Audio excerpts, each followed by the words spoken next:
नमस्कार साथियों का सेशन हमने सैम्पलिंग कौन कौन से सैंपल होते हैं और कब कब भेजे जाते हैं उसके बारे में आपको बहुत अच्छी तरह से समझाया था। आज हम एक नया टॉपिक लेकर चलते हैं। जैसा कि मैंने आपको वादा किया था कि हम कल आपको फैब्रिक के बारे में समझाएं, तो आज आप फैब्रिक के बारे में जानकारी लेंगे। उससे पहले मैं आपको कुछ अच्छी बातें बताना चाहूँगा 2 मिनट में। चलिए वो बातें आपको हम बताते हैं और उसको अच्छी तरह से आप समझिए और जानिए और मनन कीजिए। कहते हैं कि निरोग पैदा होना अच्छी बात, मगर पूरी जिंदगी निरोग बने रहना डिफरेंट वर्ड। निरोग पैदा होना अच्छी बात है, मगर पूरी लाइफ निरोग बने रहना बहुत डिफरेंट है। धन कमा लेना बहुत अच्छी बात है, मगर धन कमाते रहना बहुत बड़ी बात है। This is different word.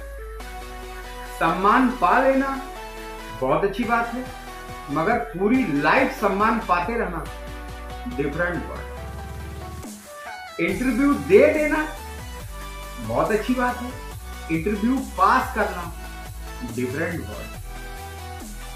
नौकरी पा लेना इजी, लेकिन नौकरी को चलाते रहना डिफरेंट वर्ड। बहुत अच्छे से मनन कीजिएगा। जो मैंने आपको ये 4-5 शब्द बोले हैं, ये छोटे शब्द नहीं, बहुत बिग शब्द हैं और बहुत मुश्किलों से निकलते हैं। इस पे गहरा मनन करना जरूरी। चलो दोस्तों, अब टॉपिक पे हम लौटते हैं। हमने आपको वादा किया था कि हम कल फैब्रिक के बारे में बताएंगे। तो पूरी दुनिया में सिर्फ 2 तरह के फैब्रिक होते हैं। फर्स्ट नेचुरल यानी ऑर्गेनिक, यानी कि प्रकृति के द्वारा। नेचुरल यानी प्रकृति के द्वारा मिलता है। सेकेंडरी सिंथेटिक यानी मानव निर्मित। मनुष्य तरह तरह के प्रयोग करके उसको तैयार करता है। अब हम जान लेते हैं कि नेचुरल फैब्रिक क्या होता है। नेचुरल फैब्रिक यानी कि कॉटन, रुई। आपने गांव में भी पौधा देखा होगा जो रुई के कपास बोलते हैं कहीं कहीं से, तो उससे पैदा होता है। उसके बाद उसका बुनाई होता है, उसके बाद यान बनता है, उसके बाद उससे कपड़े का निर्माण होता है। तो यह फैब्रिक मुख्यतः पौधों और जानवरों से आने वाला फैब्रिक है, जैसे कॉटन या सिल्क। समझ गए दोस्तों? नेचुरल फैब्रिक जो होता है वह यह मुख्यतः पौधों और जानवरों से होता है। पौधों और जानवरों से प्राप्त किया जाता है, जैसे कॉटन या सिल्क। आइए दोस्तों, अब सिंथेटिक फैब्रिक के बारे में जानते हैं, यानी कृत्रिम फैब्रिक जो पूरी तरह से इंसान ने बनाया है, जैसे रेयॉन, नायलॉन एंड पॉलिएस्टर। तो समझ गए दोस्तों, 2 तरह के फैब्रिक, एक नेचुरल तरीके से पैदा होते हैं, दूसरा मानव निर्मित होते हैं। तो आइए हम रेयॉन के बारे में जानते हैं। Rayon is like silk fabric. Rayon जो है सिल्क का दूसरा ही प्रतिरूप होता है, मगर सिल्क नेचुरल है और रेयॉन मैनमेड। इसमें टोटली रेशम के गुण पाए जाते हैं। यह सिल्क से सस्ता है। इसे विभिन्न प्रकार के रंगों में रंगा जा सकता है। यानी आपने समझ लिया कि सिल्क जो है वो नेचुरल है, मगर रेयॉन जो है मानव निर्मित है, मैनमेड है। यानी इसे सेम फीलिंग की जा सकती है like a silk fabric, but किसी तरह की कलर आप चढ़ा सकते हैं इस पे, बट ये सिल्क से सस्ता होता है। आइए दोस्तों, अब हम बात करते हैं नायलॉन फैब्रिक। तो नायलॉन का कपड़ा बहुत हल्का, टिकाऊ और चिकना होता है। धोने के बाद बहुत जल्दी सूख जाता है। इस कपड़े को धोने के बाद बहुत अधिक प्रेस की जरूरत नहीं होती है, मुचड़ नहीं पाया जाता है, बहुत ज्यादा श्रिंकेज भी नहीं होती है। इसलिए गारमेंट की शेप वगैरह और इसका कलर सब कुछ बहुत अच्छा बना रहा है। आइए दोस्तों, हम अब पॉलिएस्टर की बात करते हैं। तो पॉलिएस्टर फैब्रिक जो है बहुत मजबूत फैब्रिक होता है, बहुत मजबूत, इतना मजबूत कि जल्दी इसको आप तोड़ नहीं सकते, फाड़ नहीं सकते। यह जितनी भी बार धोया जाता है ज्यादा फर्क नहीं पड़ता इसके कपड़े से, कि जितनी बार धुला तो यह नरम हो गया, दिक्कत हो गई, ऐसा कुछ भी नहीं है। यह टोटली बना रहता है। अब आइए दोस्तों, हम बताते हैं आपको थोड़ा थोड़ा ज्ञान मैं चाहता हूँ कि रोज आपको दूं और उतना टिप्स दूं कि जितना आप आसानी से ग्रहण करें। देखिए दोस्तों, आप भी जॉब करते होंगे, व्यवसाय करते होंगे तो आप भी थक जाते होंगे मेरी तरह, लेकिन ये मेरा प्रेम है आपके प्रति। आपके प्रति क्या, मैं समाज के प्रति प्रेम रखता हूँ। मेरा ऐसा मन है, मैं लोग तो अपने ज्ञान को छुपा के रखते हैं, लेकिन मैं चाहता हूं कि मैं अपने ज्ञान को छुपाऊं नहीं, मैं लोगों में बांटूं, ताकि मेरा युवा, मेरा यूथ, मेरा यंगस्टर जो आगे बढ़ना चाहता है, जो रुका पड़ा है न जानकारी के अभाव में, वो बहुत आगे चला जाए। वैसे दोस्तों एक बात बताऊं, मेरे सिखाए हुए मेरे शिष्य करीब नहीं, कुछ तो 400 से 500 मार्केट में, कुछ तो ऐसे शिष्य हैं मेरे जो मुझसे भी ज्यादा बड़े पोस्ट पे काम कर रहे हैं। ये मेरे लिए गर्व की बात है। मित्रों, मैं सही बोलता हूँ, प्राइमरी पाठशाला का जो अध्यापक होता है वह 5 तक के बच्चों को पढ़ाता है, मगर उनसे निकले हुए बच्चे जज, कप्तान, बैरिस्टर, कलेक्टर, वो लांस नायक, सूबेदार, मेजर बन जाते हैं, नेता बन जाते हैं, मुख्यमंत्री, प्रधानमंत्री बन जाते हैं। लेकिन मास्टर जी तो 5 तक को ही पढ़ाते हैं, प्राइमरी पाठशाला को ही तो पढ़ाते हैं।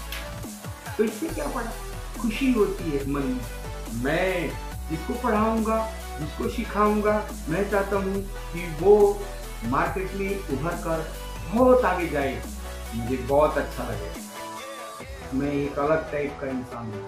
मैं चाहता हूं कि मेरे युवा, मेरे साथी, मेरे दोस्त सब आगे बढ़ें, सब अचीवमेंट करें। देखा दोस्तों, मैं ये आप सोच रहे होंगे कि मैं ये प्रोग्राम क्यों शुरू किया। मैं ये प्रोग्राम इसलिए शुरू किया कि मैंने सर्च किया जब अपनी फैक्ट्रियों में, तो मैंने देखा कि 15 to 20% टेलर्स जो होते हैं हमारे ग्रेजुएट होते हैं, हमारे चेकर्स ग्रेजुएट होते हैं, पोस्ट ग्रेजुएट भी होते हैं, धागा कटिंग डिपार्टमेंट में भी ग्रेजुएट बच्चे मिल जाते हैं, वॉशिंग डिपार्टमेंट में भी ग्रेजुएट बच्चे मिल जाते हैं। न जानकारी के अभाव में वो वहीं तक पड़े रहते हैं।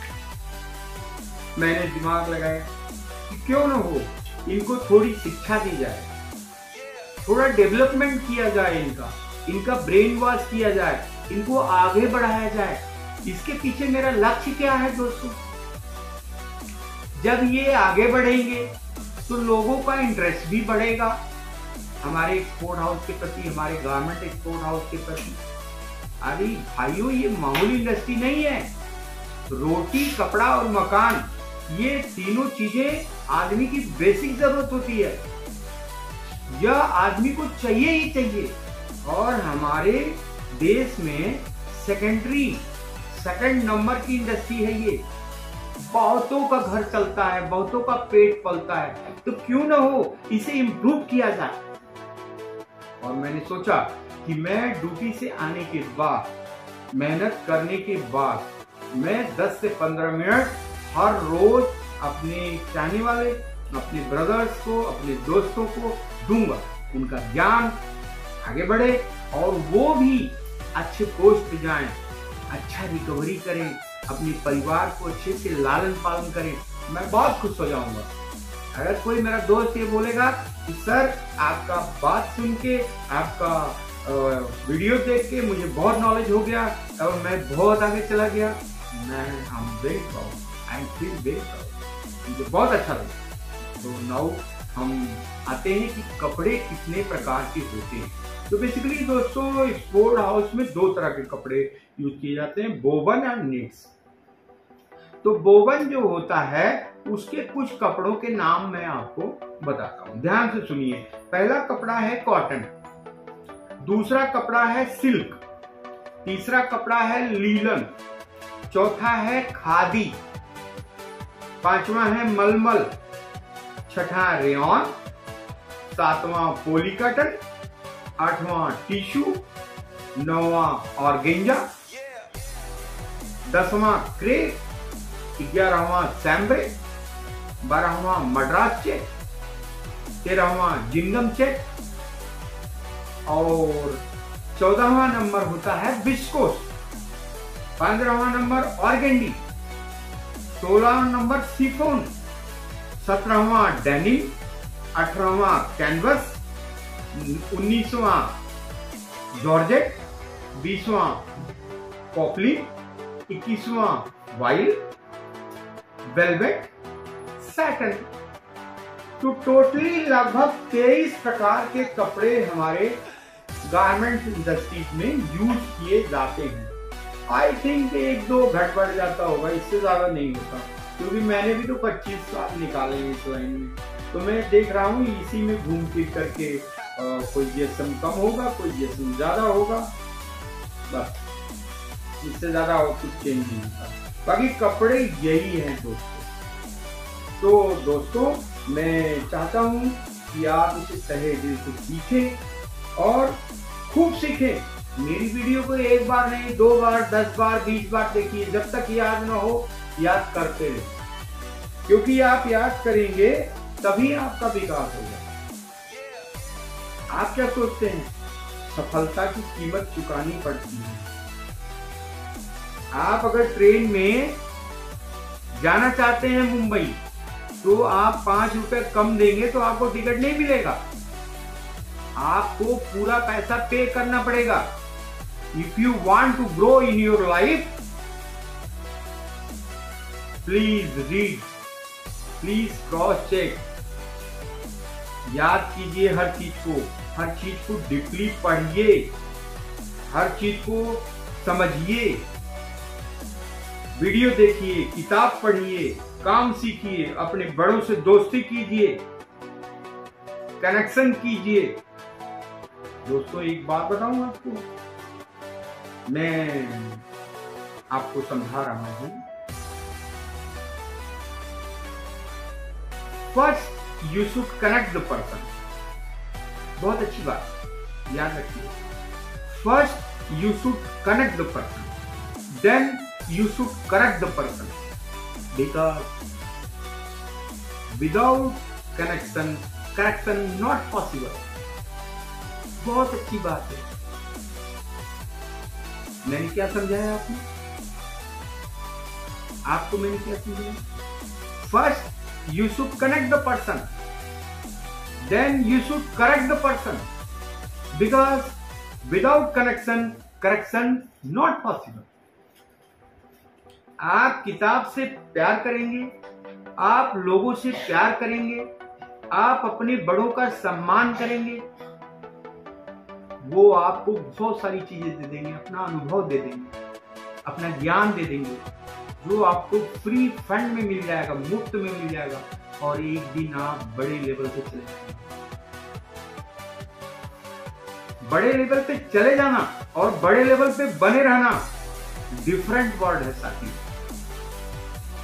अगर आपने सीरियसली मेरी वीडियो को रीड किया, देखा, समझा, कमेंट किए, मुझे पूछे, जाने, अपने सीनियर अफसर जहां भी आप काम कर रहे हो उनसे ये क्वेश्चन जरूर कीजिए कि सर ये क्या है, ये कैसे होता है, इसमें क्या क्या खूबियां होती हैं, मुझे कैसे आएगा, मुझे क्या करना चाहिए। क्वेश्चन पुट अप कीजिए, जिंदगी दोबारा तो नहीं मिलेगी आपको। दोस्तों, ये अनमोल जिंदगी दोबारा नहीं मिलती। अरे कुछ तो छाप छोड़िए। लोग वर्ल्ड में नाम कमाते हैं, लोग इंडिया में नाम कमाते हैं, लोग अपने जिले जवार में नाम कमाते हैं। क्या अपनी गांव में आप नाम नहीं कमा सकते? क्या अपने गली मोहल्ले में नाम नहीं कमा सकते? कमाइए। जीवन बहुत अनमोल है, दोबारा नहीं मिलेगा। और मिलेगा भी तो आपको क्या मालूम कि कहाँ थे, किसके घर में थे, कौन माँ बाप था, कौन भाई बहन था, कौन बेटी बेटा था। दोस्तों, मेरी बात को बहुत गौर से मनन कीजिएगा। आप सीरियस होइए जिंदगी के प्रति। आप खुद को सपोर्ट कीजिए, आप देश को सपोर्ट कीजिए, आप समाज को सपोर्ट कीजिए, आप हमारी गारमेंट्स लाइन को सपोर्ट कीजिए। हमारा आय बढ़ेगा, हम ज्यादा से ज्यादा एक्सपोर्ट करेंगे, ज्यादा से ज्यादा विदेशी मुद्रा हमारे देश में आएगी, हमारा देश मजबूत होगा। इसी के साथ मैं आज समाप्त करता हूँ। कल मैं आपको नीड्स फैब्रिक के बारे में बताऊंगा और फैक्ट्री के अंदर कितने डिपार्टमेंट होते हैं और उनका क्या गुणधर्म होता है, उनका क्या दिशा निर्देश होता है, मैं इसके बारे में भली भांति आपको कल समझाऊंगा। थैंक यू दोस्तों, गुड नाइट।